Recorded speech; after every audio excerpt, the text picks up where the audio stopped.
Sway. Sway. Sway. Sway. In the morning. In the morning. In the morning. Shake it. Wake your fuck ass up. That crust out your eyes. Michael B. Jordan is here. You know him as Wallace. Who was that scene? You remember that scene? Yeah, I remember that scene. It took us like 15 hours to shoot, but my boy J.D. Williams, Bodie, he had to, put one in me real quick. Damn, dude. What's up with the dying on the screen, man? I had to. You do you die in every role? Is that like you going for the Oscar? You know what? Like I've died like maybe 5 times in television and film. And I think Fruitvale Station is going to be the last one for a while. I gotta give my mom a break. I'm tired of her seeing me die all the time. It's not natural. Does she react to that? Like when your mom sees that in the movies? My mom, my sister, my brother, my dad. He holds it together, but they're hysterical. It's definitely a traumatic experience for them. Every time. That's crazy. He is unbelievable. I was telling him off air, Sway, in this film, he was unbelievable. I thought he was a father in real life because he played a father on screen. So it was just incredible to watch him. It was great last night, Michael. Thank you. The movie is Fruitvale Station. Comes out Friday. It's the story of Oscar Grant, a young man who was killed at a Bay Area rail transit station, which is called BART in Oakland. He was unarmed. He was face down, and a police officer got scared, basically. Yeah, pretty much. I mean, he claimed that he's mistaked his taser. I mean, his handgun for his taser. Yeah. But I'm a professional. I've been acting for 13 years. I know the difference between a script and a stage light. Yeah.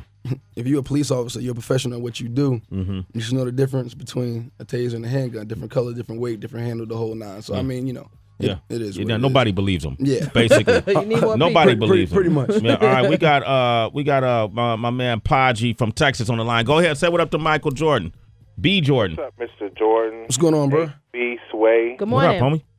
I want to call him Mr. Jordan because I followed his career. I followed The Wire from day one, and I just wanted to big up on being involved in an event that had actual events that were, remade. And I just wanted to ask you, do you still stay in contact with Boldy and Trey Chaney and them guys?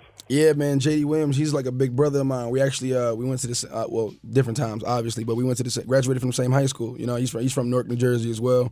He's a big supporter of mine. I'm a big supporter of his, and we definitely stay in touch. Hey, do everybody in Newark, New Jersey, know how to break into cars, man? Do you know that? It's kind of like mandatory. Right? It's kind of mandatory growing up. Okay, but I choose to stay away from that life. Okay, yeah, you chose a different path. A different path, but I can definitely get in some things with screwdrivers. That's why he was so good in The Wire. All right, we got Jameson from Oregon. Go ahead, man. What'd you like to say? Hey, how's it going? I had a similar thing happen to me when I was younger. I graduated high school, and it was actually the day of graduation, and I was coming home from a party, and the cops stopped me, and I was only a few houses down from my house, so I ran.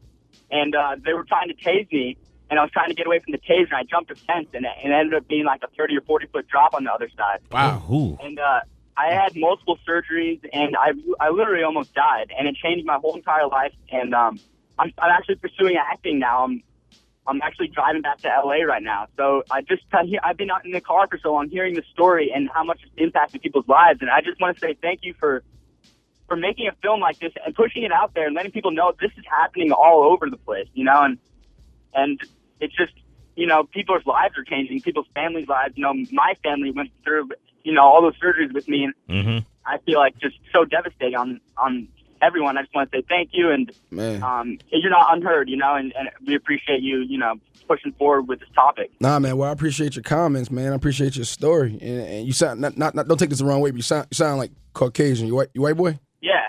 I'm See, white. And it's not even a black thing. You feel me? Everybody goes through it. It's a cop thing sometimes. You know what I'm saying? Like I said, you a white boy? Yeah. It's just across the board it's now, all man. over the place, You're man. getting a lot of critical acclaim from the way you played this role. I Yeah. saw Forrest Whitaker just praise you on the BET Awards. And what does it feel like to have someone like Forrest Whitaker put you on such a pedestal? I mean, it's humbling. You know what I'm saying? Somebody that's been through it before, a pioneer, kind of like a trailblazer. If it wasn't for him, the likes of, Forrest Whitaker, the Sidney Poitiers, the Denzels, I wouldn't be here talking to you right now, I don't think. So, I mean, it feels good. It lets you know, it gives you motivation. Yeah. Kind of keep going in that direction and keep working hard. And hopefully, at the end of the day, you have something, that you're proud of to stand on. Yeah, well, this is definitely one of those projects. It's not a stunt at all, but I happened to ride the elevator up to your after party with Deborah Lee from BET and Cuba Gooding, who has an Oscar. That was kind of a stunt, Heather. No, B, but go ahead. and Cuba was talking to Deborah and said, I have to keep my eye on Michael B. Jordan. This guy is the next guy. Wow. He's the next. And I was standing there like,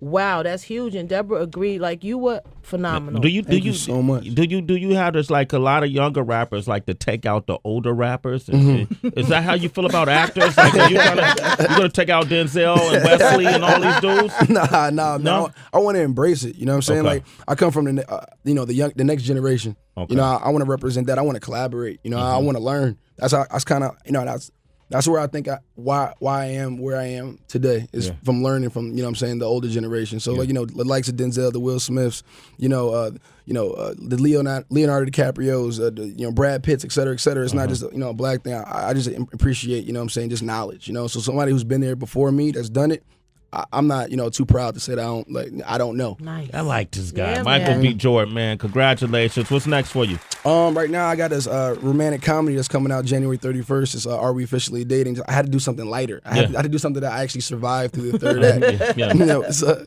that comes out January 31st. So you gonna get some coochie in this film? I mean, I get little buns in there. Okay, there it is, my man. I'm trying to reap the benefits of your labor, man.